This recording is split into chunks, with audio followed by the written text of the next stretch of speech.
digestiva. E a doutora Maria Luísa Teixeira Monteiro vai apresentar hoje um estudo sobre tumores neuroendócrinos, né?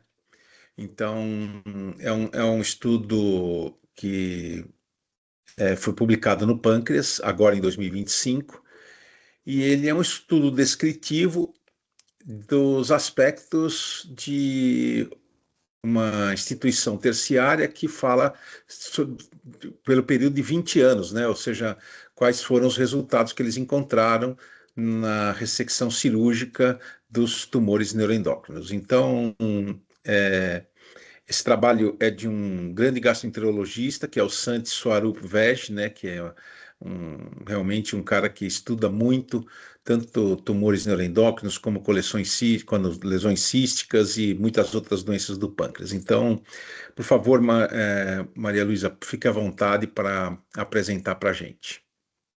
Bom dia a todos. A gente vai, então, como o Dr. Celso falou, vamos apresentar sobre esse estudo descritivo dos casos de tumores neuroendócrinos pancreáticos eh, nessa instituição terciária que foi analisado durante 20 anos, né, desses pacientes. Então, os tumores neuroendócrinos pancreáticos, eles são tumores raros, são cerca de 3 a 7% dos tumores pancreáticos e tem uma incidência de 5,9 a cada 100 mil pacientes por ano, né? Tem uma apresentação clínica variável, porque podem ser incidentalomas ou secretores hormonais, e aí, dependendo de qual hormônio seja secretado, ou insulinoma, ou gastrinoma, ou vipoma, vai ter uma apresentação clínica diferente, né? E tem a questão do efeito de massa em pacientes com tumores neuroendócrinos de grandes proporções, né? Que são em caso de 70% são não funcionantes, desses tumores são não funcionantes. Até hoje, apesar de ter avançado muito o tratamento desses tumores, a cirurgia é o único tratamento considerado curativo, né? Que é recomendado para pacientes com tumores funcionantes e não funcionantes maiores que 2 centímetros, com características preocupantes ou com crescimento em exames de imagem, né? E o objetivo desse artigo é justamente descrever as características clínicas, laboratoriais, de imagem e patológicas dos tumores neuroendócrinos pancreáticos ressecados em um centro terciário ao longo dos 20 anos, né? Além de comparar os achados desse estudo com outras coortes que já foram publicadas, tá? Então, esse é um estudo que ele é um estudo retrospectivo e descritivo, que analisou desde março de 2000 até dezembro de 2009, na Mayo, dos pacientes na Mayo Clinic, em Rochester, nos Estados Unidos. Tem uma amostra de 866 pacientes com tumores neuroendócrinos que foram submetidos à ressecção cirúrgica, né? E foi coletada demografia, sintomas, exames laboratoriais, imagens, avaliação de ecoendoscopia, a histopatologia, né? Justamente para a gente ter uma noção um pouco sobre essa patologia que ela é rara, né? Considerando todos os tumores pancreáticos existentes. Então, em relação aos dados demográficos, né? A mediana de idade era de 57 anos, com uma maioria de pacientes homens, cerca de 53,3%, né? Com é, um predomínio da raça branca, né? É, cerca de 68,4% tinha sobrepeso ou obesidade, tá? E aí a gente tem uma noção, né, do é, de qual é o perfil demográfico desses pacientes, tá? A população, ela tem, esses dados eles reforçam justamente que a obesidade e a resistência insulínica podem ter um papel na carcinogênese dos tumores neuroendócrinos pancreáticos, justamente por essa grande proporção de, eh, de pacientes com sobrepeso e obesidade, que estaria 68,4%, tá? Sendo desses 36% obesos e 32,4% de sobrepeso.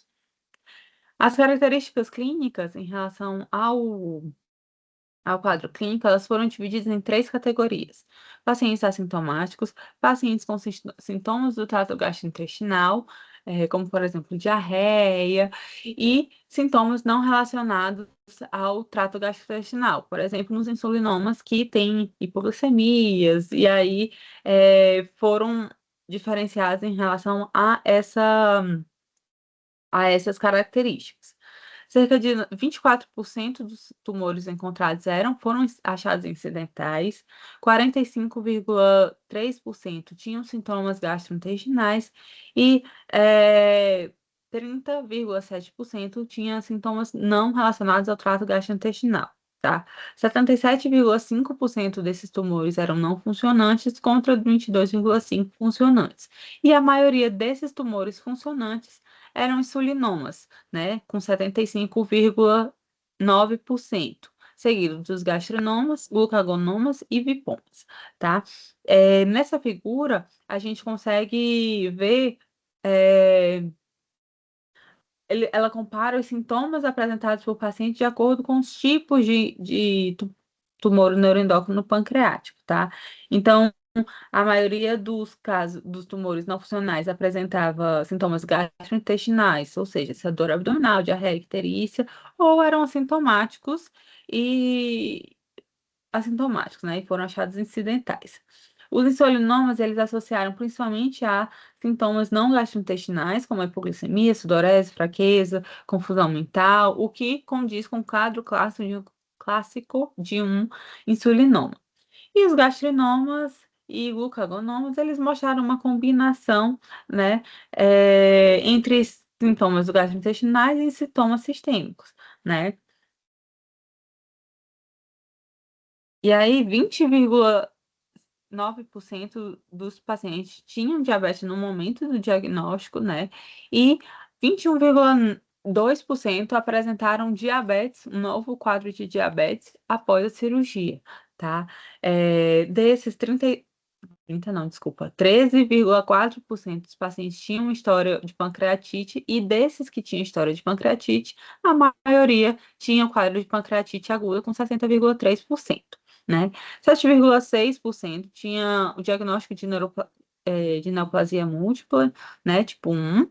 5,1% tinha história pessoal de adenocarcinoma de pâncreas e 15,8% tinha uma história familiar positiva para tumores neuroendócrinos pancreáticos.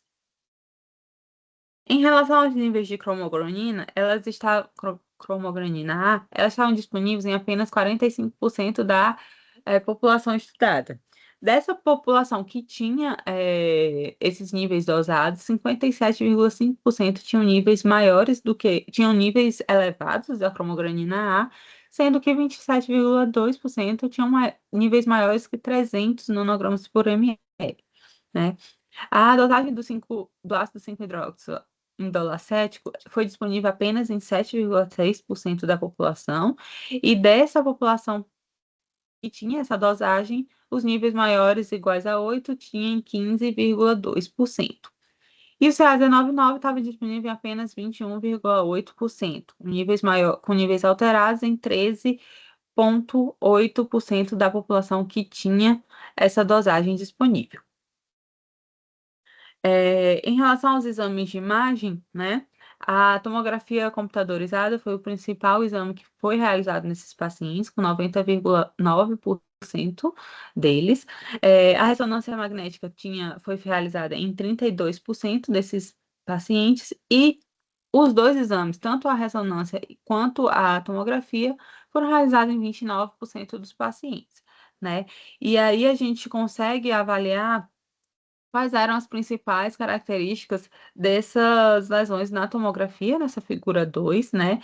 Que as lesões realçadas hipervasculares são 82% desses quadros, ou desses casos, que é um padrão típico dos tumores neuroendócrinos pancreáticos.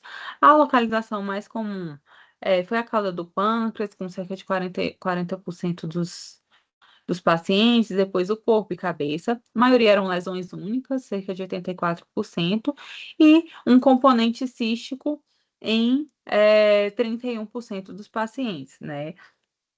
E aí a gente destaca essa presença ou não de componente cístico nos porque eles podem simular outras neoplasias, né? Então, foi um quadro que eles analisaram mesmo após essa ressecção, né?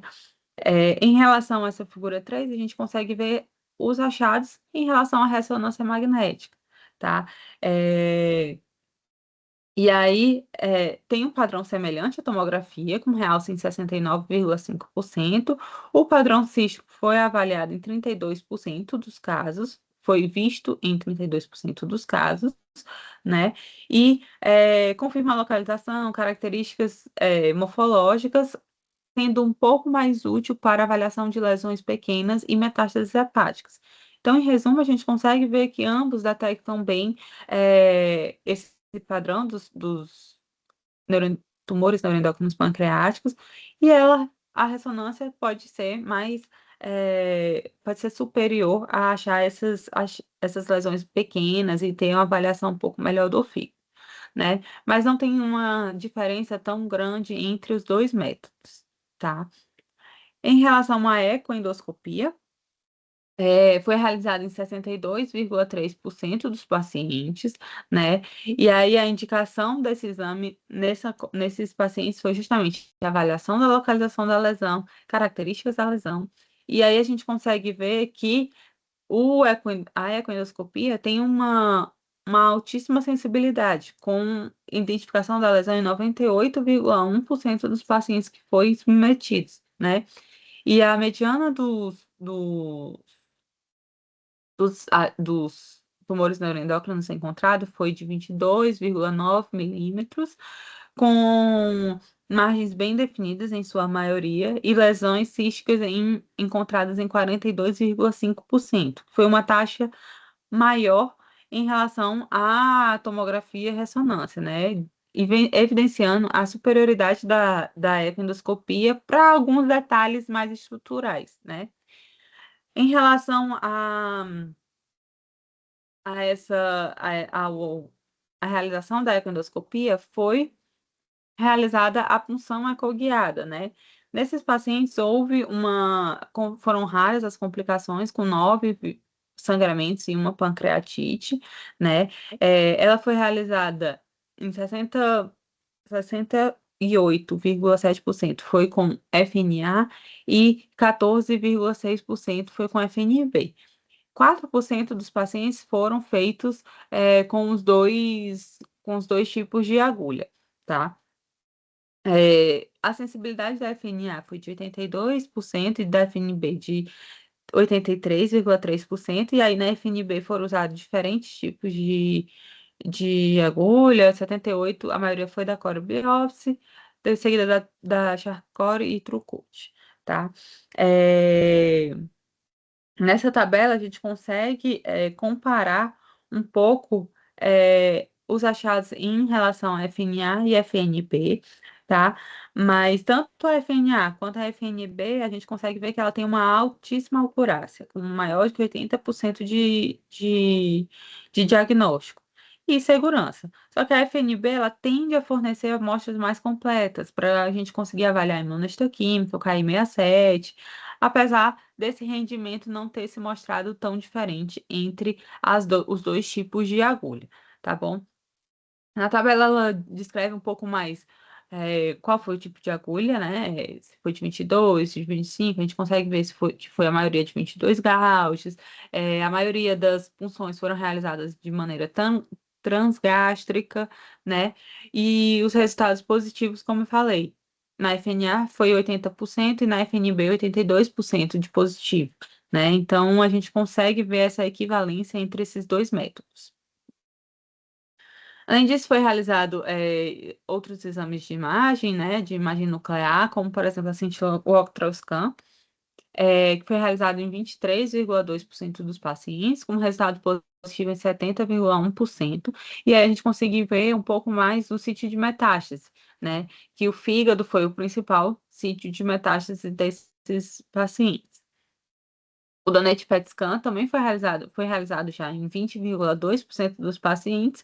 Também foi visto que o principal sítio de metástase foi o pâncreas, tá? Então, na população total estudada, 39,4% dos pacientes tinham metástase, sendo o principal local fígado, seguido de linfonodos e ossos. E aí depois vem os outros locais que eram uma incidência uma prevalência um pouco menor. Tá? Em relação ao KI67, o KI67 a gente sabe que é um marcador prognóstico de recorrência após ressecção tumoral. Ele foi realizado em 58,1% dos pacientes. E aqui, depois a gente vai ver que tem um achado um pouco diferente em relação a outras coortes, que o principal foi com um grau 2, né? 55,9%, seguido do grau 1 e grau 3, né? Talvez essa diferença de outras cohortes seja por conta justamente de ser uma análise de tumores neuroendócrinos ressecados. Mas aí a gente vai ver um pouco mais na frente, né? Em relação à patologia, a cromogranina foi positiva em 95,5%, a sinaptofisina foi positiva em 97,6%. Foram vistos outros marcadores um pouco mais não tão usuais, né? Que aí, apesar por exemplo, do CD57 ser positivo 91,8%, ele foi realizado apenas em 98 pacientes dessa coorte. Então, apesar dessa porcentagem ser positiva em um pouco mais, não foi realizado em tantos pacientes, então não tem tanta importância quanto a cromogranina e a sinaptofisina, que foram realizadas na maioria desses pacientes analisados. Tá. Em relação à discussão, a gente vê que esses neuroendócrinos, tumores neuroendócrinos pancreáticos, eles têm uma incidência que vem aumentando nos últimos anos, principalmente pelos achados incidentais. Possivelmente pela melhoria nos exames de imagem, a gente consegue avaliar e fazer esse diagnóstico de maneira mais precoce, né? 68 pacientes dessa coorte tinham obesidade e sobrepeso, que pode ser considerado fator de risco, independente para a presença de tumores neuroendócrinos, né? E esses tumores neuroendócrinos, eles são a segunda manifestação mais comum da neoplasia múltipla, neuroendócrina múltipla, tipo 1, sendo a principal causa de morte desses pacientes. Então, o seu rastreio ele pode melhorar a detecção e o prognóstico desses pacientes, tá? A cromogranina A, ela é um marcador bioquímico não específico, secretado pelas células tumorais, que pode auxiliar a prever a sobrevida e a progressão dos tumores neuroendócrinos, tá? Os exames de imagem, eles têm importância no diagnóstico desses tumores, e aqui a gente tem uma atenção especial à tomografia, que foi o principal método utilizado, que é o principal até hoje método utilizado, né? Às vezes o paciente vai fazer essa tomografia por outro motivo e acaba achando esse incidentaloma. Então, por isso que a gente ainda vê uma importância tão grande dessa tomografia, né?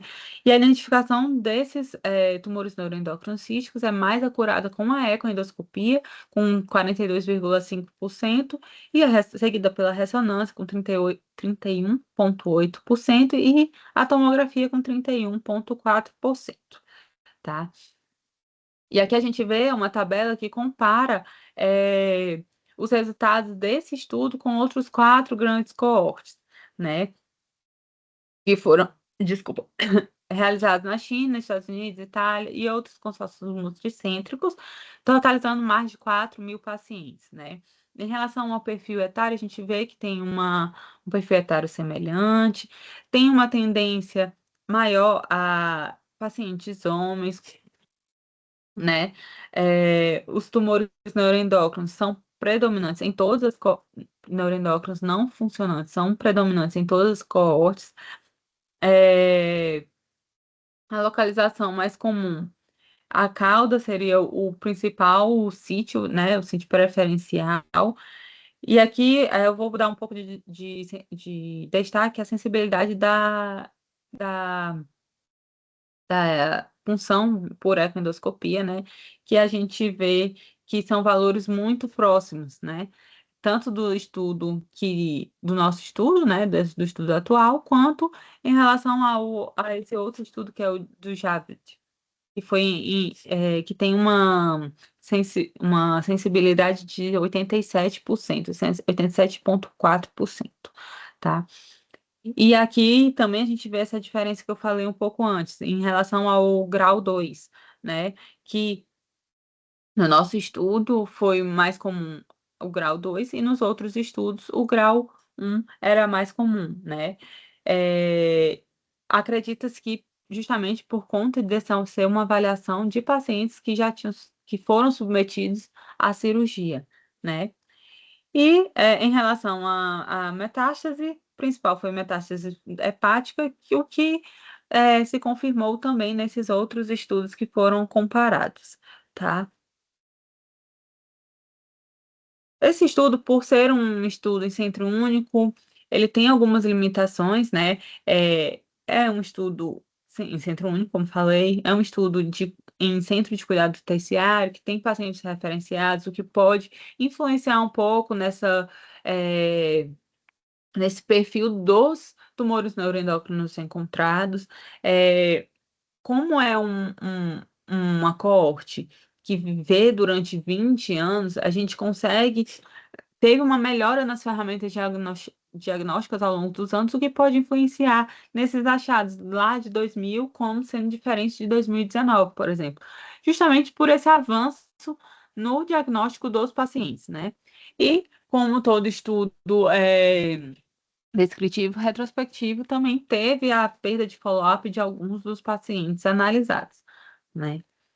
Então, a gente vê que os tumores neuroendócrinos pancreáticos, a maioria deles são não funcionais, sendo dos funcionais o mais frequente o insulinoma.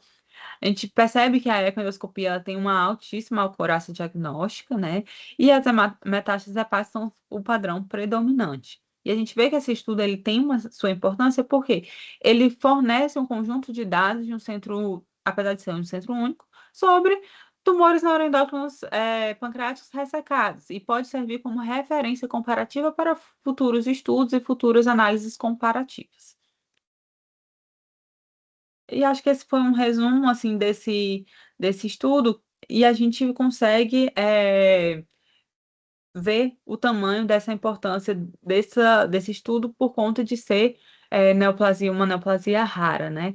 Em comparação com os outros tumores ou com os outros tumores pancreáticos.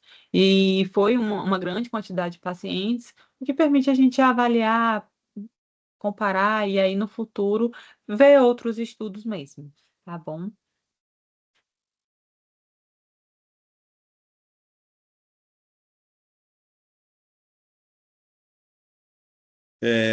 Muito obrigado, Maria Luísa, por sua apresentação. Parabéns. Eu acho que você resumiu muito bem um estudo que é um estudo com uma grande coorte, né, retrospectiva e descritiva dos tumores neuroendócrinos pancreáticos. Eu acho que é importante nós termos conhecimento dessas coortes que são publicadas, principalmente as coortes descritivas de grandes centros, como por exemplo é a Clínica Mayo, né, de Rochester, que tem um grupo de cirurgia e também de gastroenterologistas que se dedica muito às doenças pancreáticas. E nesse caso, vocês puderam perceber que em 20 anos, a grande maioria dos tumores neuroendócrinos pancreáticos são tumores pequenos, né? A maioria são tumores não funcionantes, e você tem uma taxa de metástases, ou seja, você vai encontrar, do ponto de vista clínico, uma taxa de metástases, principalmente para o fígado ou para outras cadeias linfáticas peripancreáticas, em aproximadamente 32, 31%. E uma coisa que reforça muito é o papel da ecoendoscopia no diagnóstico, quer seja no diagnóstico do tumor cístico pancreático neuroendócrino, quer seja na lesão sólida, podendo identificar lesões sólidas bem pequenas. Fato esse que às vezes não é identificado por métodos como a tomografia computadorizada e bem como a ressonância magnética. Então, esse estudo nos traz uma noção exata daquilo que a gente está enfrentando. E quando você vê aquela tabela de comparação entre esse estudo e os outros 4 outros grandes estudos, que aqui a gente já discutiu algum deles já há alguns anos, né? Você vai perceber que realmente os aspectos epidemiológicos dessa lesão, eles se repetem. Ou seja, é exatamente por aí que a gente deve caminhar para a gente tentar encontrar esses pacientes. E um ponto importante que eu achei até interessante nesse estudo é que ele destaca o papel da cromogranina A, né? Ou seja, da identificação da cromogranina A. A gente não deve esquecer que a cromogranina A sérica é um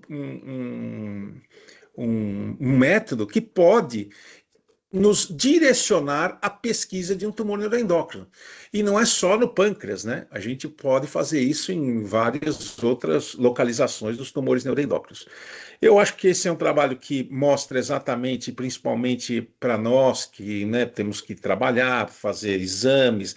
Eu acho que é um estudo que nos dá um direcionamento muito bom em relação àquilo que nós devemos saber e quais os conceitos que nós devemos ter. Então, eu vou abrir a discussão aqui para que vocês fiquem tranquilos em discutir, porque eu acho que é um tema extremamente interessante e extremamente atual. Então, queria saber se alguém tem algum comentário para fazer. Marcos Clarence, se você quiser fazer algum comentário, por favor, fique à vontade. Depois eu queria ouvir também o doutor Columbano, o doutor Jorge, né? Eu acho que é importante a gente ter essa noção em relação a esse tipo de avaliação. Bom dia a todos.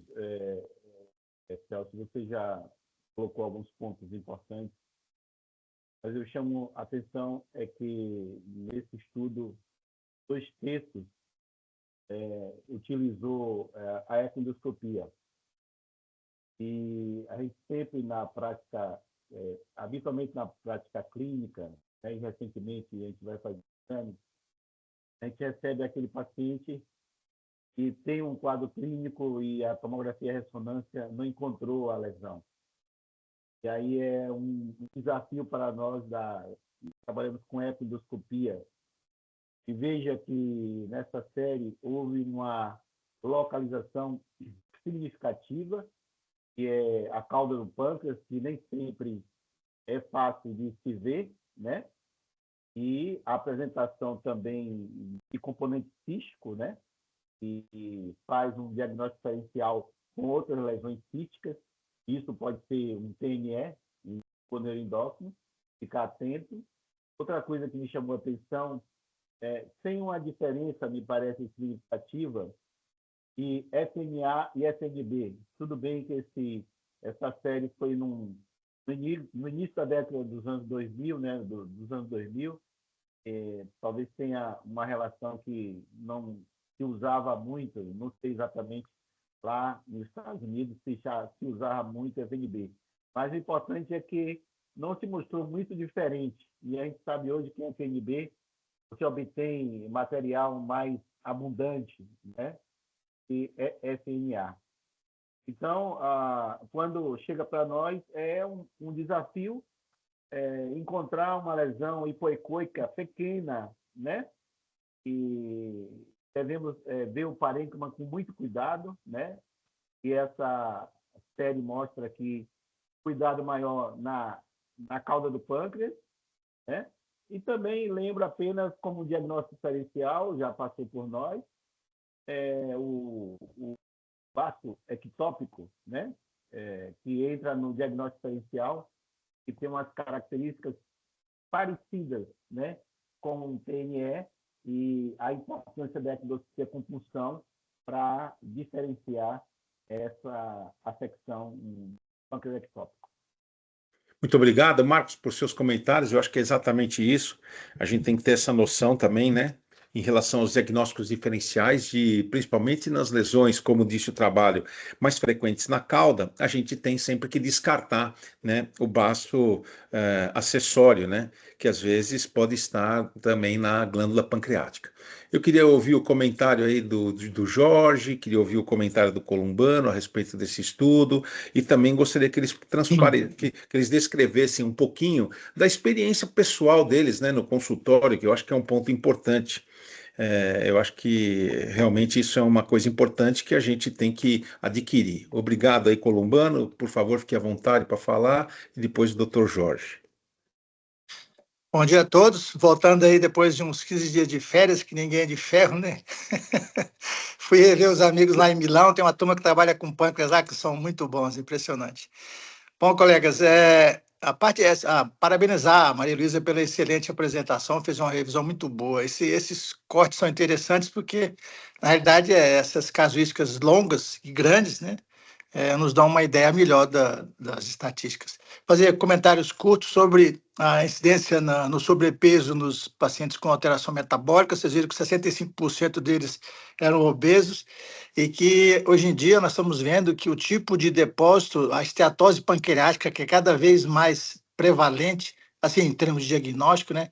O depósito do lipídico extralobular ou intralobular é o grande causador do processo da mutação e da indução de neoplasia. Então, esses depósitos intralobulares é que vão, em alguns pacientes, desenvolver esse processo neuroendócrino. A maior parte vai desenvolver mutação para tumores epiteliais, né? Mas os neuroendócrinos, no contexto metabólico, estão ligados a esses fatores. Com relação aos casos que nós temos, o interessante é que esses pacientes habitualmente têm um bom prognóstico, mesmo uma doença metastática. Eu tenho pacientes que eu acompanho há 10, 15 anos tomando somatostatina com lesão metastática hepática, tratada com radiofrequência, tratada com vários outros métodos. Os pacientes estão muito bem, assintomáticos e tumores originários de delgado médio distal, que esse é um paciente com tumor carcinóide. Os outros que têm tumores que foram descobertos fortuitamente em pacientes que já operados de pancreatite ou de outros processos, eles têm tumores que estão estáveis, assintomáticos, a gente só faz segmento clínico, que é o que a gente tem feito. Então, a importância da ecoendoscopia para nos ajudar no diagnóstico, isso é a coisa básica, isso aí vem nos ajudar demais, porque a biópsia feita por ecoendoscopia para nos ajudar, sobretudo na questão dos insulinomas, para localizar, porque você retirar um insulinoma que você não está vendo, as lesões são pequenas e o problema é grave. Já fiz ecografia, isso há uns 20, 30 anos atrás, transoperatória com transdutor convencional. Imagina, para poder achar a lesão, e era um tumor de 8 milímetros, uma coisa de doido, e estava no corpo, e eu com ecógrafo convencional dentro da cirurgia. Mas vocês vieram salvar a gente, porque o pessoal da ecoendoscopia veio nos ajudar demais. Eram só esses os comentários. Muito obrigado, Columbano, pelos comentários. É exatamente isso, né? Eu acho que a ecoendoscopia, ela foi um divisor de águas, principalmente nos tumores neuroendócrinos, né? Há muito tempo eu estudo isso, eu acho que esse é um ponto fundamental e que a ecoendoscopia realmente contribui bastante. E a gente viu nesse trabalho também, né? Fomentando o papel da ecoendoscopia no diagnóstico e também no diagnóstico histológico. Jorge? Alguns comentários aí, né, também. Bom dia, colegas. Estamos ansiosos aí para o nosso encontro de amanhã. Vamos ver se corre tudo bem.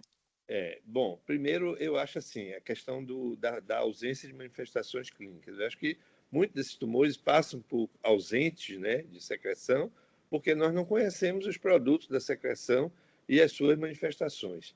Eu diria até que glucagonoma a gente praticamente não estuda isso do ponto de vista clínico, é muito difícil você fazer o diagnóstico. Então, o diagnóstico para o tumor funcionante termina sendo mesmo do insulinoma pelas suas características clínicas marcantes, né, que fazem com que esse diagnóstico seja feito.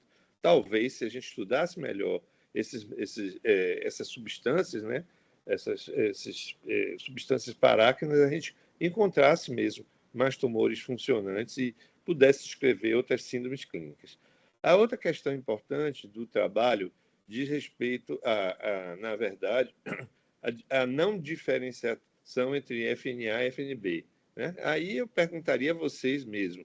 Eu estou mandando endócrino, a característica histológica, não sei se Fila está aqui hoje, mas a característica histológica dele é tão peculiar, né? tão evidente, que, de fato, talvez a estrutura histológica para o diagnóstico do neuroendócrino não seja tão essencial assim, nesse contexto, a FNA seja capaz de promover um diagnóstico com a mesma precisão da FNB, o que é diferente, por exemplo, de um IPNN ou mesmo de uma massa sólida de adenocarcinoma, onde a estrutura de exposição celular é tão importante quanto o reconhecimento celular, né? Então, acho que é por isso que essa diferença nos neuroendócrinos não aponta, né, uma vantagem para o FNB. O que não quer dizer que o FNB não seja melhor, né, como técnica de estudo de lesão sólida de pâncreas do que o FNA. Então, eu continuo defendendo, né, vamos defender aí na SBAD o uso do FNB como técnica de diagnóstico desses pacientes. A terceira coisa diz respeito aí, na verdade, aos marcadores, né? Eu achei um pouco decepcionante o percentual de cromogranina sérica. Cromogranina tissular, a gente já sabia que é um excelente marcador, assim como a sinaptofisina. Talvez não precise daqueles outros marcadores, porque esses dois já são capazes de fechar o diagnóstico. Agora, a cromogranina sérica para os tumores pancreáticos, diga-se de passagem, que para os outros tumores, talvez ela tenha um desempenho melhor, né? Tumor de apêndice, esses aí, provavelmente a cromogranina tem um desempenho melhor.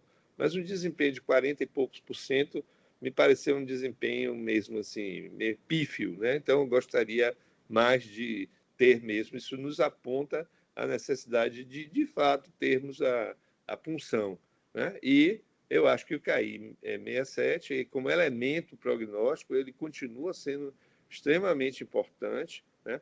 Acho que essa série ela tem uma característica mesmo de tumores um pouco mais graves, né? E o fato de terem sido ressecados, né?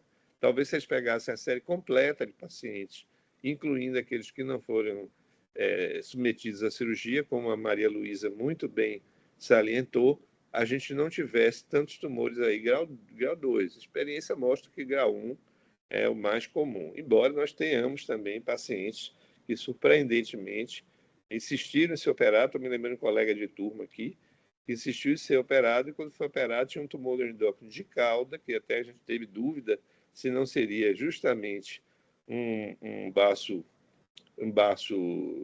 acessório, e quando foi operado tinha um tumor, já tinha um nível de células agressivas e tal, mas ele está bem, não desenvolveu metástase. É bem diferente, né, do adenocarcinoma, que é um tumor que, quando pequeno, já é doença sistêmica. No neuroendócrino, eu acho que isso tem uma evolução diferente. Por último, eu acho que assim também surpreendente nessa série é o aspecto cístico, que, como Marcos Clarencio já mencionou, né, o aspecto cístico apareceu aí em mais de um terço dos casos, quase metade dos casos, com alguma zona cística diagnosticada através da ecoendoscopia. Então, a ecoendoscopia é, de fato, né, também nesses tumores, o método de estudo por excelência de imagem, e com a possibilidade de adquirir material e fechar diagnóstico. Isso nos confirma, né, a superioridade da ecoendoscopia como método de investigação de lesões sólidas e a importância, inclusive, de fazer esses procedimentos antes de levar o paciente para a cirurgia, porque modifica, o cirurgião pode dizer isso aí, mesmo que eles sejam operados, modifica a abordagem cirúrgica, né? Tem uma enucleação, e fazer uma cirurgia oncológica, isso são coisas bem diversas, além de toda a potencialidade do tratamento em loco com as técnicas ablativas que nós estamos discutindo aqui com muita frequência. São esses os comentários aí. Muito obrigado, Jorge, pelos comentários. Acho que são comentários extremamente valiosos, né? E vamos ouvir um pouquinho o que o Fila tem a dizer a respeito das suas considerações, e também se o Fila quer fazer algum comentário, né, a respeito disso. Fila, bom dia. Oi. Muito obrigado aí por estar aí com a gente mais uma vez. Fique à vontade aí para fazer os comentários e também responder a pergunta do Jorge. Eu que agradeço, porque eu aprendo muito mais com vocês do que com esse trabalho. Se vocês prestarem atenção, não tem departamento de patologia no trabalho. Cirurgia, oncologia. Bom, e aí começam os estranhamentos, não é? Então, primeiro, FNA e FNB, se você processar adequadamente o tecido, as duas vão ser equivalentes mesmo. Agora, sempre elas precisam implicar num diagnóstico, não a tabela que eles colocam aí de positivo, suspeito, inadequado, tá? Porque não faz mais parte do nosso momento de tratar a pancreatologia, tá certo? Então, tudo bem, pegamos uma coorte de 20 anos que falou que grau 2 é mais frequente, né? Se você biopsiar, não, mas de longe grau 1 é mais frequente. Então, a gente não pode ter isso na cabeça, né? Isso é a primeira coisa. Segundo, quando entra a patologia, eles vão direto para falar qual foi o resultado da imunistoquímica. A imunistoquímica só tem valor se você tiver primariamente a morfologia. Aí você atua diretamente no painel imunistoquímico para te responder algumas coisas. Então, e aí eles desprezaram completamente a reação estromal. Não é tão frequente assim, claro, no neuroendócrino, porém, quando ela ocorre, principalmente num padrão fibrohialino ou amiloide, você está ligado possivelmente a um, ah, a um insulinoma. Mas não é exclusivo do insulinoma. Então, assim, muito recentemente, tivemos exatamente um caso assim, que, primeiro, confunde com Frantes, segundo, você tem que afastar insulinoma, mas ele era positivo para glucagon, paciente assintomático, né? Então é baseado na morfologia que você faz o painel. Então, eles descrevem, olha, eu fiz cromo, sináptico, mas aí eu fiz o CD56, aí depois eu fiz... Quer dizer, é um painel desacompanhado da morfologia. Então, eu vou chutando anticorpos sem eles estarem tentando identificar o que eu estou vendo na morfologia. Então, é completamente desagregado. Então, a forma como eles trazem para a gente os achados da patologia é um desaprendizado para o momento de hoje. Bom, aí você vê que teve um falso positivo de adenocarcinoma ductal, porque foi citologia, o material. Eu acho isso grave. E, finalmente, eu acho que é uma coisa importante para a gente comentar, e aí eu queria mais ouvir de vocês. Eu queria passar uma, uma, uma experiência que eu tenho vivido. Então, quando a gente tinha FNE, a gente fazia microhistologia, e os resultados acabam sendo, daquela época do FNE, muito semelhantes ao do FNB. Qual era o problema? Eu fazia painéis imunistoquímicos muito menores, né? Eu não avançava no painel para poupar material. Mas com FNB, eu acho que isso que eu queria ouvir de vocês. Eu acho que o endoscopista acaba tendo tamanha confiança na obtenção de material que ele faz poucas passagens, eventualmente. Então, eu acabo tendo material representativo para um diagnóstico e, eventualmente, escasso para os complementares, né? Imuno, eventualmente, uma molecular. Então, eu queria que vocês pensassem nisso. Olha, eu faço FNB, mas eu acho que eu tenho que obter material porque, hoje em dia, os pacientes acabam indo para molecular. Então, eu preciso ter material, eu preciso garantir material atualmente. Não é só diagnóstico, tá? Então, eu acho que isso é uma reflexão que a gente pode ter por conta dessa abordagem tão rasa desse trabalho na patologia, me fez lembrar disso para vocês. Eu tenho usado a beta-catenina no painel de neuroendócrino, porque nós tivemos um caso incrível, né, Celso, que era um neuroendócrino cístico para você, para mim, e virou um Frantes. E simplesmente, se eu tivesse feito beta-catenina no painel, a gente teria matado isso, né? Então, principalmente quando tem reação estromal, eu tenho usado a beta-catenina no painel, tá? Eu acho que, não falaram assim, das formas, né? Das formas macroscópicas, quer dizer, só falou do cístico, que Nossa, a gente tem enfrentado muito isso graças à ecoendoscopia. A gente aprendeu a fazer diagnóstico de neuroendócrino cístico com vocês, né? Que não existia antes. O patologista não fazia esse diagnóstico. Então, são as coisas que eu queria compartilhar com vocês hoje. Olha, Fila, eu tenho que te agradecer mesmo. Seus comentários foram muito bons porque fez eu refletir mesmo. O que que acontece? Se a gente avaliar e perceber a evolução, e a gente trabalha há muito tempo juntos, né? E eu não tinha, e eu tenho que agradecer aquilo que você acabou de dizer, porque me fez acordar para uma coisa que eu não tinha percebido. É o seguinte: quando eu fazia FNA, e você praticamente viu, na minha humilde opinião, acho que 98, 99% de todos os espécimes que Sim. eu coletei, eu fazia muito mais punções. Nunca tive medo de fazer 3, 4, 5 punções. E aí, com a FNB, que é uma agulha um pouco mais grossa, que é uma agulha um pouco mais traumática, por exemplo, o sangramento da FNB, ele é um pouco superior, principalmente da parede do trato gastrointestinal, se comparado à FNA. Eu realmente diminuí isso, diminuí o número de biópsias. Mas eu acho que você tem razão, porque o que acontece? Naquela época, vamos supor, uma lesão pancreática sólida, eu fazia com a FNA, eu fazia 4, 5, 6 punções. Enquanto que agora, o que que eu faço com a FNB? Uma ou duas punções no máximo. Porque realmente vem muito mais material, né? Quando você faz aquela comparação macroscópica olhando contra a luz, você percebe que vem muito mais material com a FNB do que com a FNA. E aí você chamou atenção para uma coisa que está aumentando os painéis, né? Ou seja, os painéis estão aumentando e você precisa coletar mais material.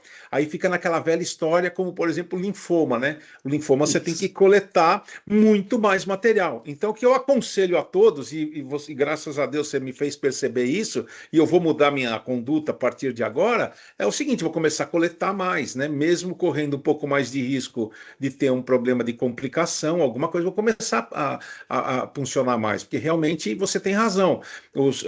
E eu me lembro muito bem desse caso, né? A gente pensando que era um tumor cístico neuroendócrino, no final era um tumor de Franz, e você não tinha mais material para fazer, né, uma beta-catenina, por exemplo, né? Então eu acho que esse foi um ponto, por isso que a gente tem que mesmo se reunir mesmo e sempre fazer essas discussões, que elas são muito boas, né, para mudar o modus operandi com que a gente trata, né? Realmente acho que é um ponto importante a gente ter esse reconhecimento.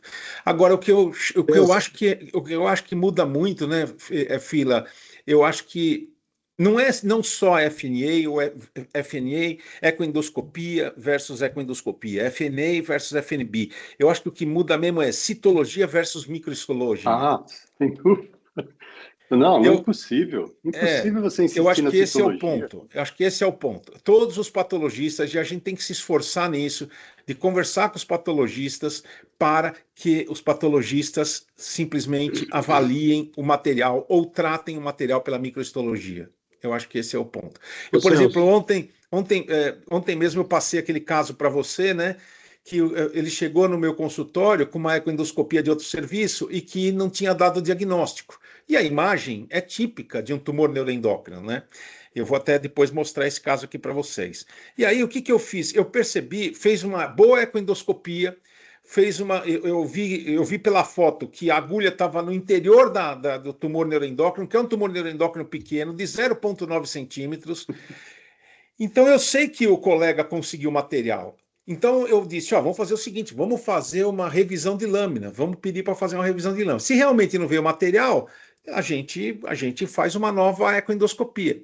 Então eu acho que o problema hoje, e isso eu falo para todo mundo, tenho falado frequentemente, não é a ecoendoscopia. Não é o patologista, não é a ecoendoscopia, não é o ecoendoscopista, é o patologista, que ao invés de fazer citologia, tem que fazer microhistologia. Alguém queria falar alguma coisa? Ou Fila, se quiser fazer algum comentário? Acho que tinha alguma pergunta. Celso, pegando o gancho aí a respeito da patologia, não sei se você está me ouvindo, que eu estou Estou te ouvindo dirigindo já. perfeitamente. Sim. Viu, professor Fila, eu acho que nós aqui da Bahia, a gente está precisando melhorar um pouco mais a respeito da patologia do pâncreas, o Jorge pode confirmar isso. Isso não significa que não tenha pessoas boas, e eu cito aqui o Igor Campos, que é uma pessoa diferenciada, mas o que eu noto, assim, alguns casos, não são muitos, né? Eu peço, quando não tem o diagnóstico, eu peço a revisão de lâmina, mas também peço novos cortes. Pedir novos cortes é uma estratégia boa, né? Revisão, tudo bem, mas eu peço sempre revisão de lâmina com novos cortes, em particular naqueles casos que eu sei que o material foi bom, entendeu? E não tem o diagnóstico. O que é que você acha disso? Eu faço novos cortes na rotina.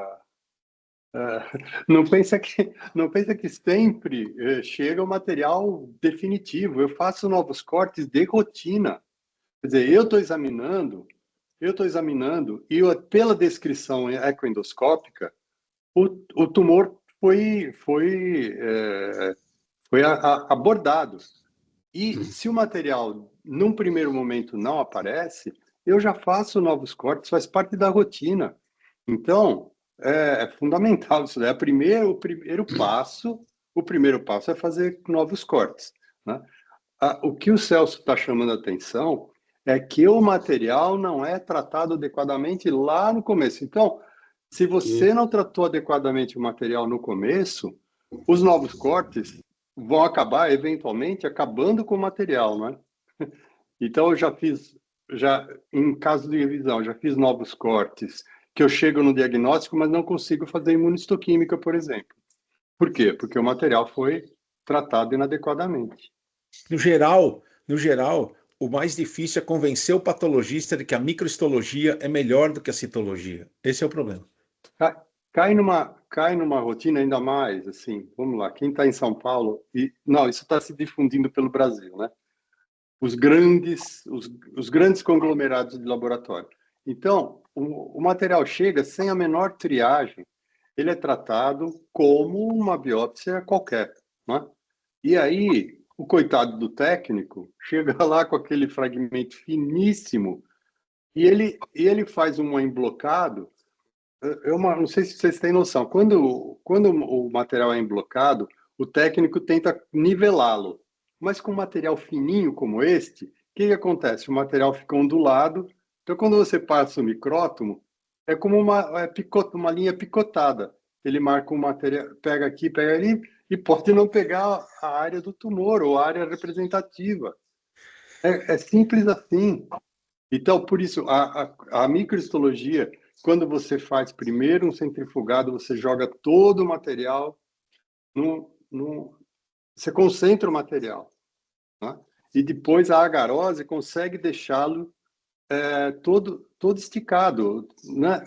Quer dizer, você vê picotado também, mas você vê a grande quantidade de tecido, né? Ele está concentrado.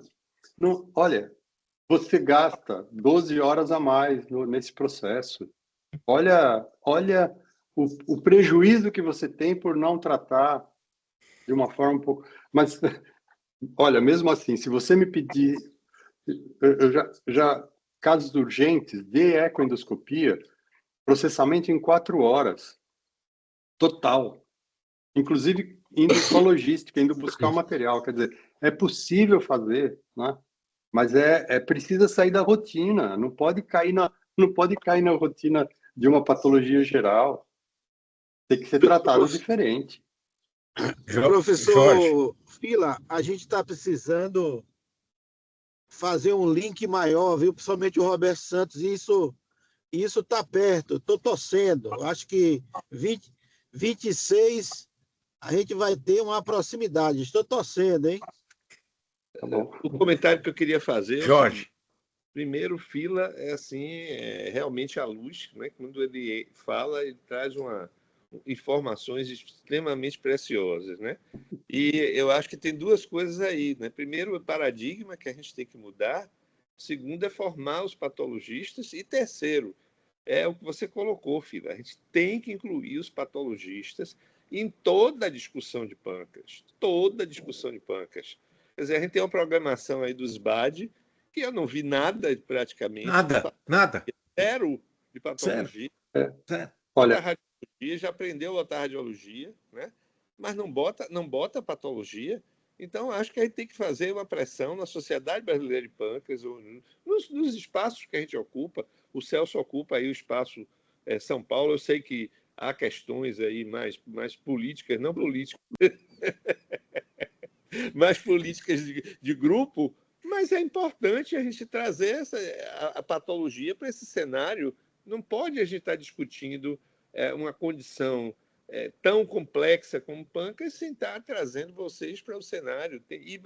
Infelizmente, a gente tem que, primeiro, valorizar a patologia, segundo, treinar os patologistas, porque também não adianta trazer e o paradigma de análise não mudar, né? Enquanto a gente não mudar esse paradigma de análise, aí os próprios patologistas vão trabalhar contra a especialidade, que é o que acontece na maioria das vezes. Não sei se Marcos Clarencio já percebeu, mas os laudos agora baianos, né, eles ficam em cima do muro. Eles fazem uma descrição tissular, mas na hora de concluir, eles ainda utilizam uma descrição citológica, mas já fazem a descrição, já estão se comprometendo, acho que por muita pressão, Marcos, nossa aí, e falar com os patologistas, etc., está mudando.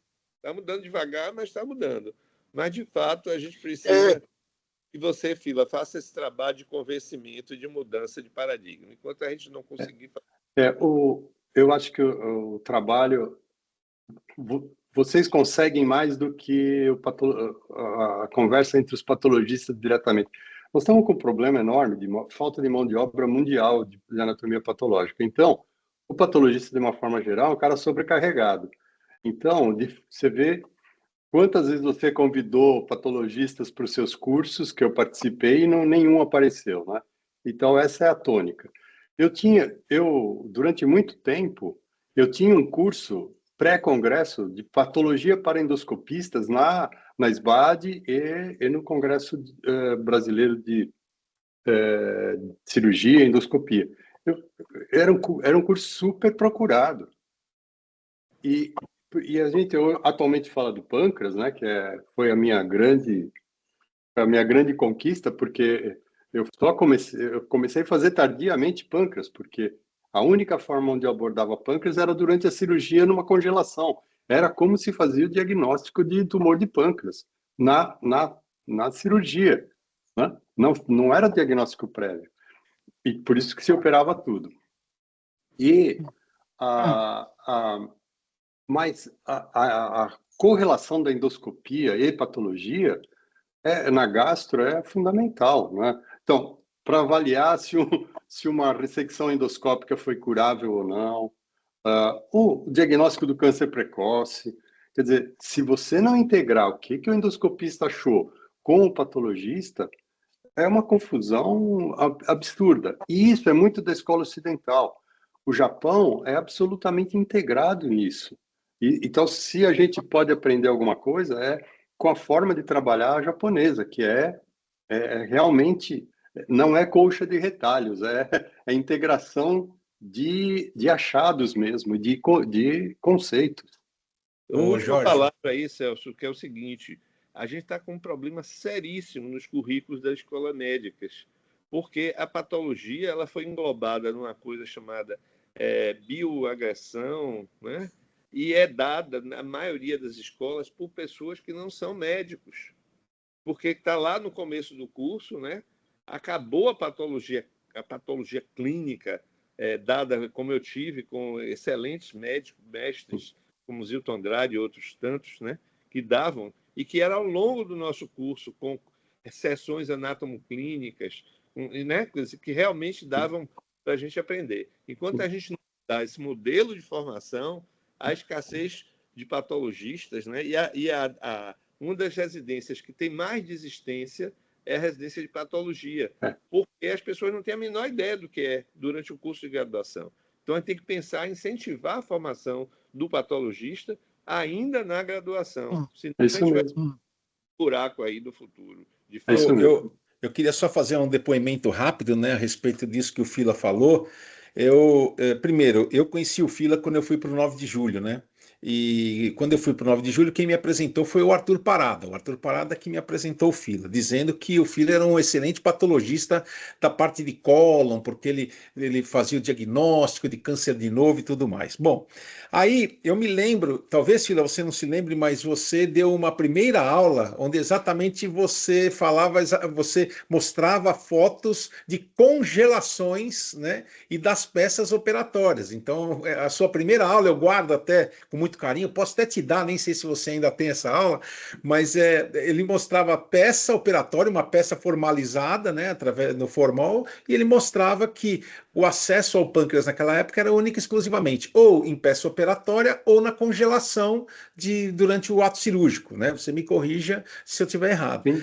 E aí, a biópsia por ecoendoscopia permitiu a ampliação do conhecimento, né? Ou seja, a ampliação do conhecimento da patologia pancreática. Claro. E realmente, é exatamente, eu acho que o grande problema é o que o Fila acabou de dizer. Você vai precisar de mais tempo, de mais tranquilidade para fazer os cortes, para fazer a microhistologia, para simplesmente tratar o material de forma adequada, coisa que isso não acontece. Por isso que eu não tenho dúvida hoje de dizer com tranquilidade que o nosso maior problema em relação ao diagnóstico é o patologista, que não entra na onda de realizar a microhistologia para fazer o diagnóstico dessas lesões. Então é mais ou menos isso que eu queria dizer, e realmente eu acho que esse é um ponto muito importante que a gente tem que discutir e tem que continuar discutindo, né? Eu acho que para a formação. Mas eu acho que existe um desprendimento neste grupo capaz de ouvir as várias vertentes, né? Coisa que em outros lugares isso se torna engessado, né? Então, por exemplo, isso que quer dizer, olha, o Jorge foi parar na graduação, na formação. Importantíssimo isso, mas tudo bem, a discussão seria enorme nessa linha, mas nós estamos com um problema real. Premente. Se a população envelhece e as doenças degenerativas aumentam, claro que a patologia está crescendo exponencialmente e diminuindo o número de profissionais. Então, olha o problema que nós temos, né? Celso, está me ouvindo? Alô? Oi. Pode falar, Columbano. Desculpa interromper um pouquinho, porque eu queria comentar sobre o negócio do contexto do paradigma. Nós estamos vivenciando a medicina ocidental, está no inferno astral por causa do contexto da influência da indústria. A indústria farmacêutica direciona as temáticas dos eventos, isso está reverberando nas escolas médicas. Por isso que se você não toca no assunto de patologista num congresso como a SBAD, você desestimula os jovens a estudar patologia, isso é uma coisa muito simples.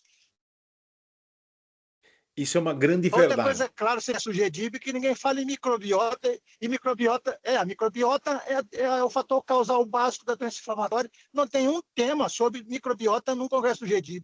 Então, essa coisa é evidente, nós vamos ter que trabalhar isso.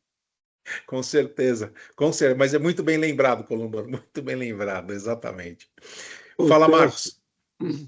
Ô Celso, tudo isso a gente fica pensando, né? O que é que a gente pode fazer para tentar melhorar isso, né? A gente precisa chamar mais os patologistas para as doenças do pâncreas, né? Eu vejo que a gente deveria estudar em 2026, quem sabe fazer um evento entre nós e que esse evento também seja híbrido e chamar patologistas, né, para ajudar e referenciar e divulgar. Eu acho que a gente teria uma gama de temas ligado a pâncreas e patologia e o aspecto clínico ecoendoscópico que daria um bom encontro. Eu acho que é uma coisa que nós deveríamos pensar em 2026, porque esse grupo é um grupo diferenciado, a gente aprende toda semana. Eu tenho dúvida que a gente vai plantar uma semente e divulgar o que a gente sabe, as coisas que nós vamos aprender com isso. A gente deveria pensar nisso, viu, Celso? Vamos pensar e vamos discutir isso no jantar amanhã. Acho que vale a pena a gente fazer isso mesmo. Eu concordo eu acho que a sua ideia vem vem de encontro àquilo que eu tenho pensado. E a gente vai convidar, né, expoentes da patologia para que a gente consiga fazer esse tipo de discussão e avaliar, né? Eu acho que isso é uma coisa importante. Bom, vamos passar agora para o caso clínico. O Cristiano vai apresentar um caso clínico para que a gente possa discutir também, que é um caso clínico interessante. Eu acho que vocês vão gostar. Então vamos lá, Cristiano, pode colocar no modo apresentação aí e vamos começar. Bom dia a todos, bom dia, Dr. Celso. O caso de hoje ele é um caso que todos nós podemos encontrar no dia a dia. E ele fala sobre a importância da visão global, mesmo de lesões pequenas. Então, é um homem de 34 anos e ele nos procurou por uma queixa de lesão elevada na região do duodeno. Então, ele veio já com a endoscopia prévia, né, para avaliar a lesão encontrada ali no exame de rotina, que ele fez em uma clínica de endoscopia diagnóstica, e veio encaminhado pelo colega endoscopista dessa clínica. Então, no exame físico não tinha alterações, o abdômen era inocente. Os exames laboratoriais que ele nos trouxe não havia alterações. E aqui a gente vê a imagem da endoscopia sem alterações, a transição ok, sem sinais de gastrite, dentro do estômago nada demais. E na região pós-pilórica, ali na região do bulbo, a gente vê uma lesão elevada que chamava a atenção. Eu gostaria de, antes de você continuar, por favor, quem quiser fazer algum comentário, é só abrir o microfone ou levantar a mão que eu chamo. Fica bem à vontade. Qualquer um que esteja nos assistindo. Nós contamos agora com 24 pessoas nos assistindo, acho que vale a pena. Alguém quer fazer algum comentário a respeito dessa lesão? Nutiane, Marcos Clarencio, Jerusa, Humberto... Fiquem bem à vontade. O Humberto está aqui, nem falou hoje. Hoje o Humberto está quietinho. Acho que ele acho que ele entrou atrasado. Tô achando o Humberto muito calado. Eu acho que ele está treinando para comer bem amanhã, viu? Acho que ele perdeu a voz, acho que foi isso. Ele está treinando para amanhã cair no jantar. Exatamente. Alguém pode falar, Humberto? Humberto, ele está aqui, mas agora ele ligou o microfone. Bom dia. Bom dia a todos. Bom dia, Humberto. Vamos em frente aí. Eu chamo a atenção, viu, Celso? Eu chamo a atenção para os nossos residentes que fazer a visualização adequada e a propedêutica nas lesões elevadas, na boa maioria das vezes, você chega ao diagnóstico ou você levanta uma hipótese diagnóstica bem eficiente, né? E essas lesões no bulbo duodenal são lesões que a gente não pode passar. É claro que vem logo à mente duas patologias que a gente tem que lembrar de imediato. A que a gente está conversando, que é a neuroendócrino, né? E a hiperplasia de glândula. Isso deve ser logo trabalhado na mente do residente, né? Ou seja, palpar, visualizar, ver os microvasos, superfície, lesão de continuidade e a consistência. Isso deve ser sempre lembrado aos nossos residentes. Alguém tem mais algum comentário? Humberto quer fazer algum comentário a respeito dessa lesão? Lutiane? Não, eu diria, assim, eu classificaria como uma lesão subepitelial. Não uma lesão. É uma lesão elevada, mas subepitelial. Não me parece uma lesão epitelial. Perfeito. E aí vai dentro do que o Marcos falou, né? Hiperplasia de glândula de Brenner seria epitelial. Exatamente. Já uma lesão neuroendócrina é subepitelial. E nessa configuração é muito comum. Pensar em giste também pode pensar, mas eu acho que é menos provável. Mas só com segmento aí da investigação. Perfeito. O pessoal Jorge, quer falar algo? Opa, Jerusa. O pessoal fez a propedêutica endoscópica? Sim, Esse exame, Nutiane, é única e exclusivamente a imagem que a gente É a tem, imagem. tá? Tá, o É laudo a não, imagem que a não gente tem. ajudou em nada também. Não, a gente só está botando a imagem para ver quem imagina que possa ser alguma coisa, qual é o diagnóstico. Eu acho que a propedêutica tem que ser feita, concordo plenamente com o Marcos Clarencio, eu acho que, e também essa é a orientação, né? Ou seja, quanto melhor você realiza a propedêutica endoscópica numa lesão como essa, muito mais fácil fica você fazer o diagnóstico de certeza. Então tem Para que ir mim é para uma eco. lesão. Mas você faz você Pode faz falar, um por sinal favor. da tenda rapidinho. Faz-se um sinal da tenda num paciente desse, pega a biópsia, levanta, sem tirar o fragmento, você define se a lesão é submucosa ou não. Então, isso aí Perfeito, é fundamental na propedêutica endoscópica, isso é coisa simples de fazer, né? perfeito. É Jorge?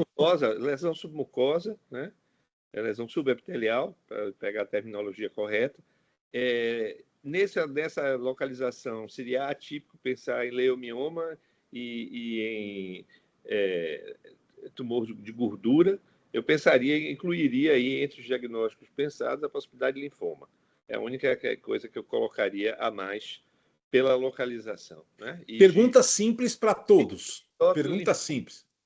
Pergunta simples para todos. Biopsia ou não biopsia essa lesão? Ou depende da propedêutica? Essa é ecoendoscopia com biópsia para mim. Eu não biopsio, eu vou direto para eco também. Perfeito, Jorge. Eu acho que eco é a tendência, e a tendência cada vez mais, Celso, é retirar essas lesões com a técnica de ligadura, né? A literatura vem trazendo que é menor o índice de perfuração, e com a técnica de ligadura, que é uma técnica relativamente simples. Cada vez mais a gente tem visto e praticado isso. Perfeito. Então, vamos dar Doutor continuidade. Celso, Oi? tem algumas lesões que, mesmo sendo subepiteliais, elas podem, às vezes, ter um componente mais superficial. E isso, às vezes, o aspecto endoscópico pode sugerir isso para a gente. E, às vezes, a biópsia endoscópica... Eu sei, assim, normalmente a gente realmente parte para a ecoendoscopia como punção, mas, às vezes, nessas lesões que tem, mesmo subepiteliais, com componente mais superficial, às vezes a biópsia consegue dar resultado também. A biópsia endoscópica. Perfeito. Um caso como esse, por exemplo, eu sempre faço a biópsia, apesar de poder suspeitar, né? Eu sempre faço, porque vai que existe um componente epitelial, eu faço a biópsia mesmo sem a ecoendoscopia, né? Eu realmente, nesses casos, eu tenho essa conduta já há muito tempo em relação a esse tipo de... Talvez até tenha aprendido a fazer isso por causa da própria ecoendoscopia, que nem sempre você consegue, nessa posição, fazer uma boa ecoendoscopia setorial, para você conseguir uma biópsia, principalmente com agulha fina, porque está muito junto ao piloro. Você percebe aqui que o colega colocou o aparelho bem na boquinha do piloro para conseguir fotografar e ainda não conseguiu fotografar a lesão por completo. Então, isso é uma coisa que me chamou bastante. Olha aí, ó, tem várias imagens, né, que são exatamente assim. Pode continuar, Cristiano. Então, continuando, a gente recebeu essas imagens e já com a realização das biópsias locais. Então, essa clínica nos enviou as imagens e a biópsia já realizada. Foi realizada também uma ecoendoscopia nesse doente, mas a gente não conseguiu nem as imagens e nem a biópsia. O doente só tinha mesmo aí o laudo da ecoendoscopia, mas é importante salientar que era uma lesão elevada ali, né, visualizada na região do bulbo, e que essa lesão ocupava as camadas mucosa e submucosa, ou seja, uma lesão superficial. Então essa informação foi importante aí, que a gente conseguiu de uma ecoendoscopia prévia que o doente tinha feito. Então, e pela ecoendoscopia, volta um pouco, pela ecoendoscopia aqui, a lesão é epitelial.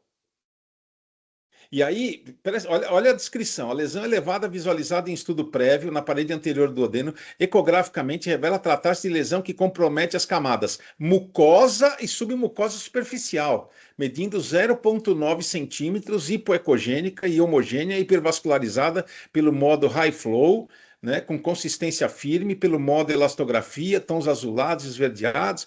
Dentre as hipóteses prováveis, pode ser de uma lesão de origem neuroendócrina. E aí ele põe aqui lesões das camadas mucosa submucosa superficial do duodeno. Ou seja, o que ele concluiu, ele descreveu. Ele conclui aqui no laudo, né, descritivo.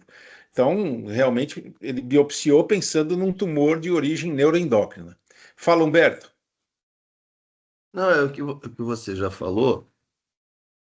Às vezes, nesses casos, depois da eco, você fez a eco e uma lesão pequena, eu concordo que a punção muitas vezes é difícil na posição, e depois de caracterizada essa lesão superficial, com a possibilidade de ser neuroendócrina, eu faço biópsia sobre biópsia. Não sei se o Fila pode dizer para a gente se ele tem alguma experiência na representatividade do material, nessa aquisição de material de biópsia sobre biópsia, com a própria pinça, né?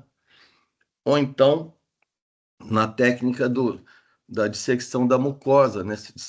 Dissecar a mucosa, fazer uma dissecção da superfície da mucosa, expor a submucosa e depois fazer a biópsia. É uma técnica simples, que você faz com needle knife, ou com aquelas facas cirúrgicas de 1,5 milímetros, e depois você pode até botar um clipe e fechar se você tiver com algum receio Mas nesse né? caso, né, Humberto, não cabe, né? Porque a própria ecoendoscopia já está dizendo que a lesão é de mucosa e submucosa, né? Então, uma simples biópsia, aqui a gente não está mais falando de tumor subepitelial, nós estamos falando de um Isso. tumor Não, epitelial, né? Sim, eu estou falando de forma genérica, de uma lesão dessa que você não tem ainda, e você acha que tem alguma dúvida de que camada que seja, né?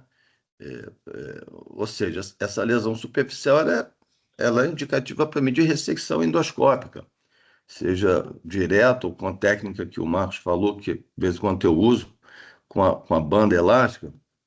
Quando você tem dúvida de qual camada e você não tem o diagnóstico, a biópsia sobre biópsia, ou a abertura da mucosa para você ter aquisição de material mais profundamente, às vezes eu uso isso. Quando a passagem da agulha fica difícil pela posição, né?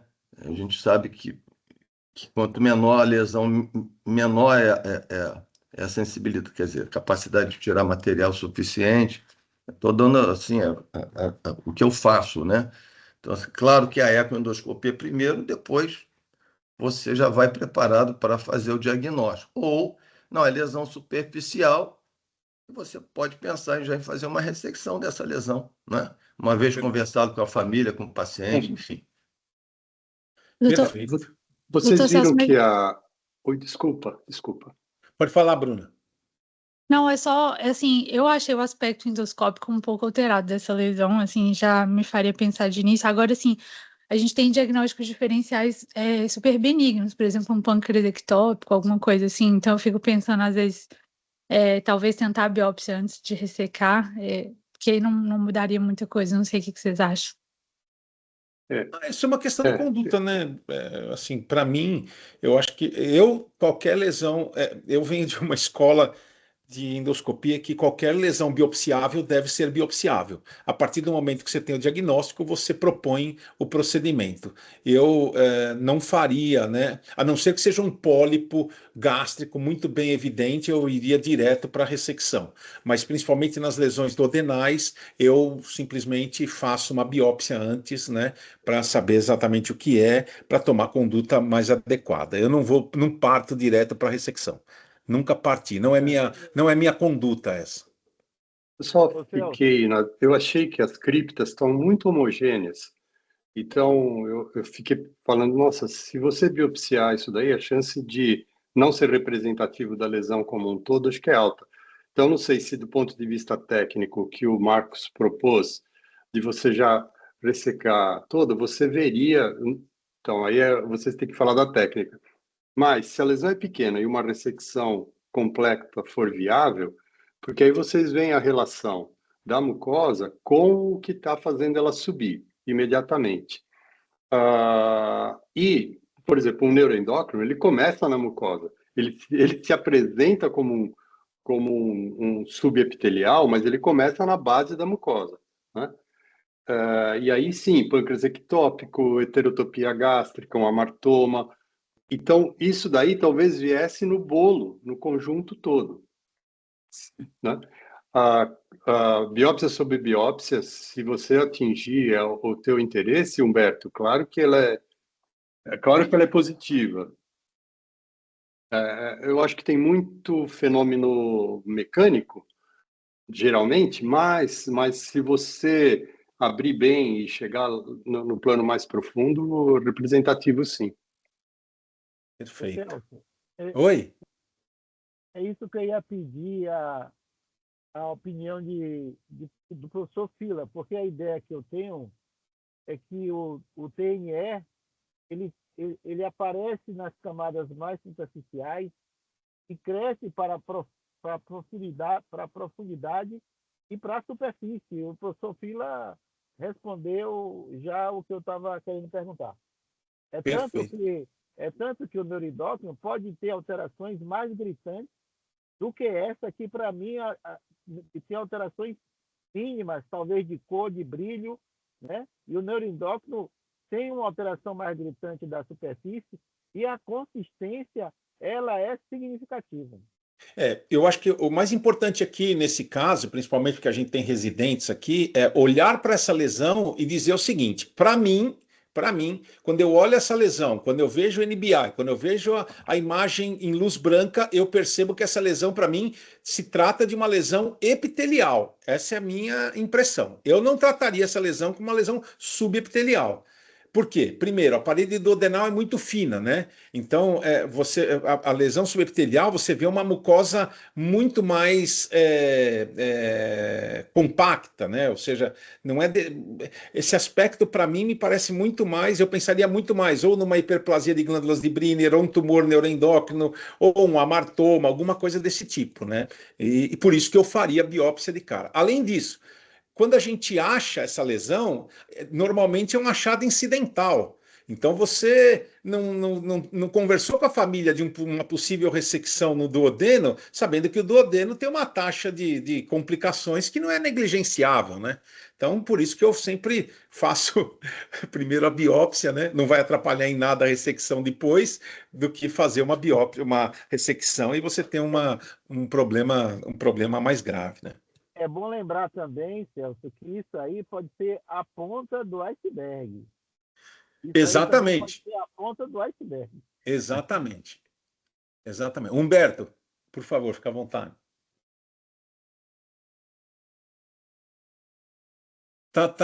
Você está sem microfone. Opa.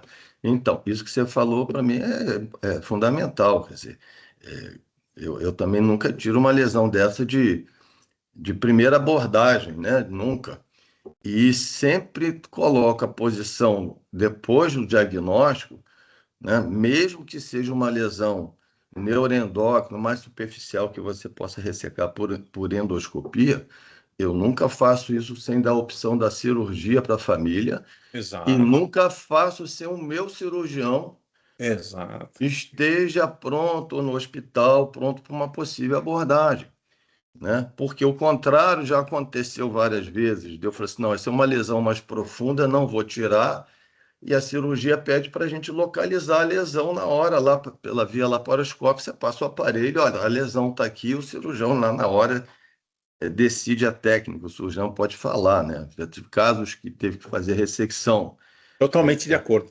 É isso aí. distal com anastomose, teve casos que o colega conseguiu tirar a lesão, mesmo no bulbo, tirar a lesão, simplesmente a lesão com rafia. Isso aí é técnica cirúrgica que depois o cirurgião pode falar. Mas pela possibilidade de complicação, nunca concordo com essa abordo de primeira, não. Cristiano, vamos continuar, vamos dar continuidade. Vamos dar continuidade, Cristiano. Então, aqui a gente tem o anátomo patológico da primeira biópsia que o paciente fez na clínica. Então, é importante salientar que não houve indícios morfológicos ali de malignidade e que foi visualizado ali um moderado processo inflamatório crônico ali e um componente erosivo nas amostras enviadas. O Quer ponto dizer, a biópsia foi inconclusiva. Inconclusiva. Não, é uma heterotopia gástrica. nesse laudo. Exatamente. Nesse laudo é uma heterotopia gástrica. O ponto é, foi enviado, então, para imunistoquímica e veio sinaptofisina, cromogarnina e KI67 positivos na amostra enviada na biópsia ali da lesão, né? Então, a gente teve essa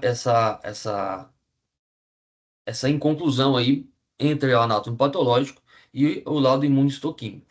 Então O Tofila veja já bem, está se ó, contorcendo ali, né? por que que esse caso é um caso interessante? Eu trouxe justamente de forma provocativa ao Fila. Por quê? Porque é exatamente aquilo que o Fila tem dito. Ou seja, você faz um HE onde você não consegue fazer o diagnóstico, e aí eles chamam de forma recursal a imunistoquímica pedindo já, ou seja, alguém lá, algum patologista, você me corrija se eu estiver errado, Fila, algum patologista lá desconfiou que pode ser um tumor neuroendócrino, mas não quis assumir e pediu, né, a imunistoquímica. Então, quer dizer, veja bem, eles usam a imunistoquímica, como o Fila fala há muito tempo, para tentar fazer um diagnóstico que a priori deveria ser feito através da macroscopia, né, junto com a análise do HE. Então, pra vocês verem que o problema não é só no pâncreas, o problema não é só no pâncreas. Não, gente, existe célula neuroendócrina em todo tubo digestivo.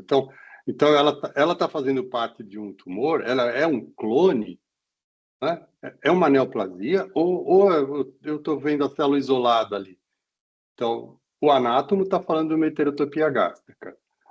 A imunistoquímica está falando, olha, existe lá célula neuroendócrina. Aí devolveu para vocês o problema. O problema, exato. Beleza, pode continuar, Cristiano. Então, dessa forma, foi indicada aí uma nova endoscopia já para mucosectomia. Aqui está o aspecto da lesão, essa foto já é nossa. O aspecto da lesão, que tem uma cicatriz nela, né, devido a biópsias antigas. Agora está melhor a visualização. Eu sabia que o Marcão dia. ia falar isso. O que você achou da imagem, Marcos? Como diz meu professor de anestesiologia, Guedes, doutor Argolo, se vi melhor, não me lembro. Alguém quer fazer algum comentário a respeito dessa imagem? É cicatriz mesmo ou é uma depressão da própria lesão? É cicatriz, bate com a descrição das biópsias. Depressão central e lesão de bulbo tem que pensar em processo péptico com ulceração anterior, né? Isso aí é lesão, teve uma ulceração nessa região, é o que eu diria.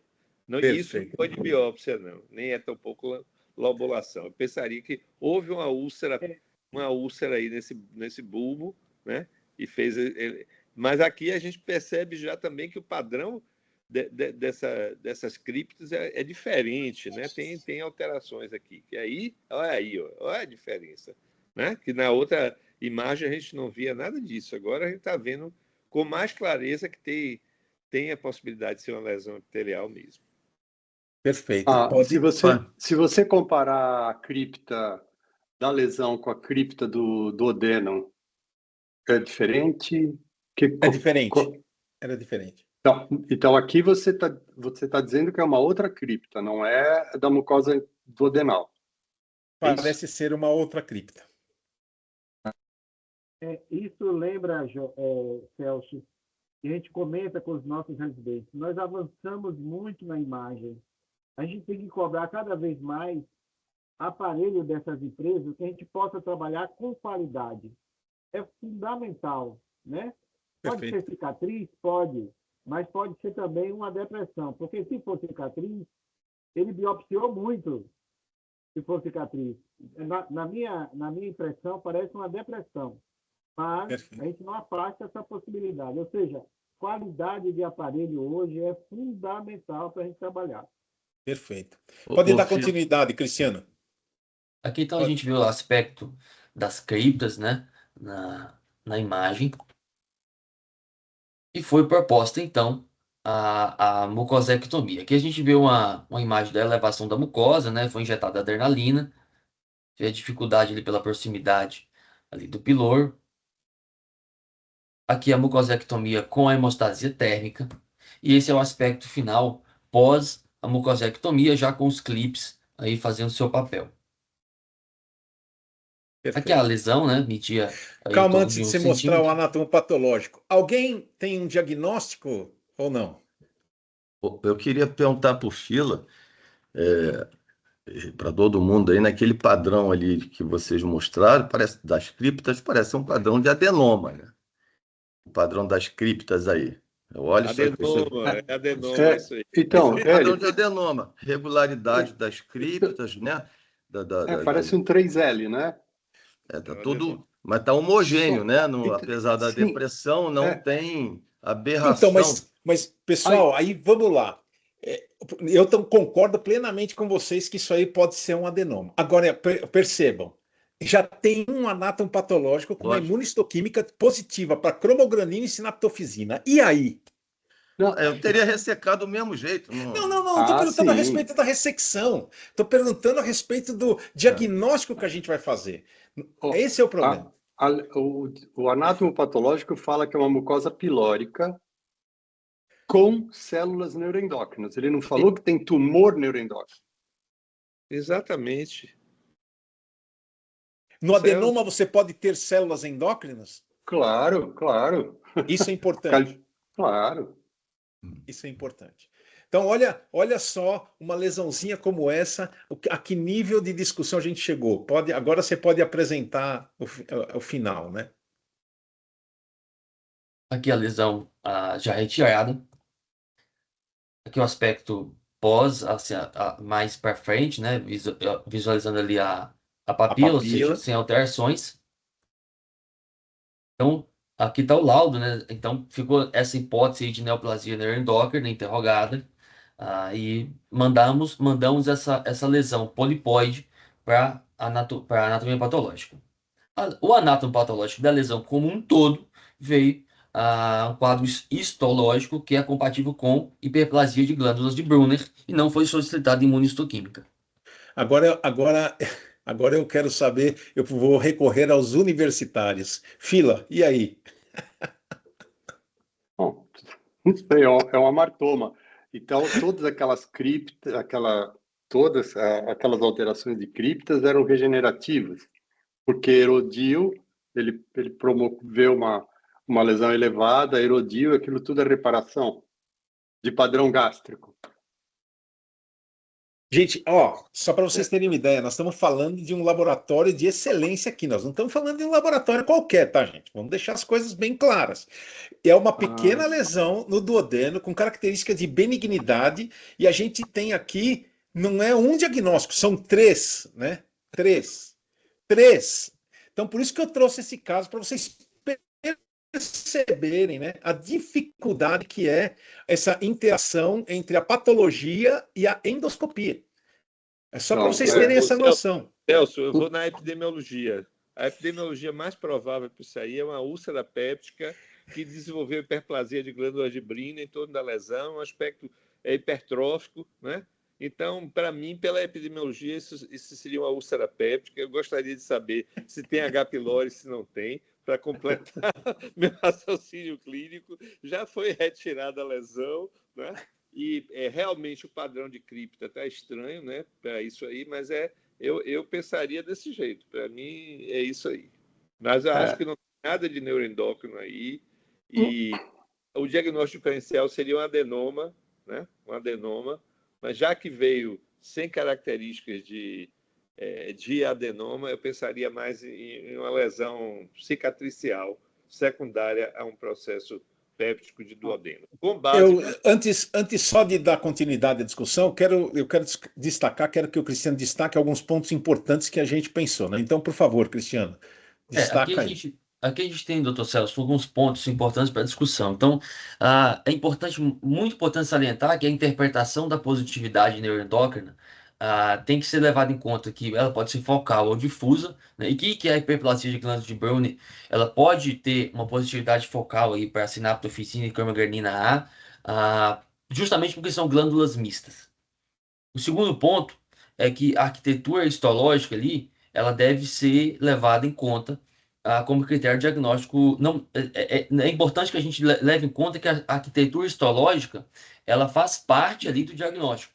Não pode ser vista isoladamente, né? E que as lesões de Brunner, elas podem gerar áreas lobulares ali, com glândulas compactadas, simulando uma arquitetura de um tumor naquela região, né? Ou seja, é importante o aspecto morfológico como um ponto adicional. E que a imunistoquímica, né, ela necessita de uma integração multidisciplinar, justamente por essa positividade focal das células neuroendócrinas. Perfeito. Bom, agora vamos fazer os comentários finais. Humberto, por favor, pode fazer o comentário. Acho que é isso aí mesmo. Assim, eu só... Entre a primeira endoscopia que mostrou que era uma lesão sem depressão, com mucosa lisa, para a segunda endoscopia, aí, segunda imagem com depressão, eu acho que foi um tempo curto, né?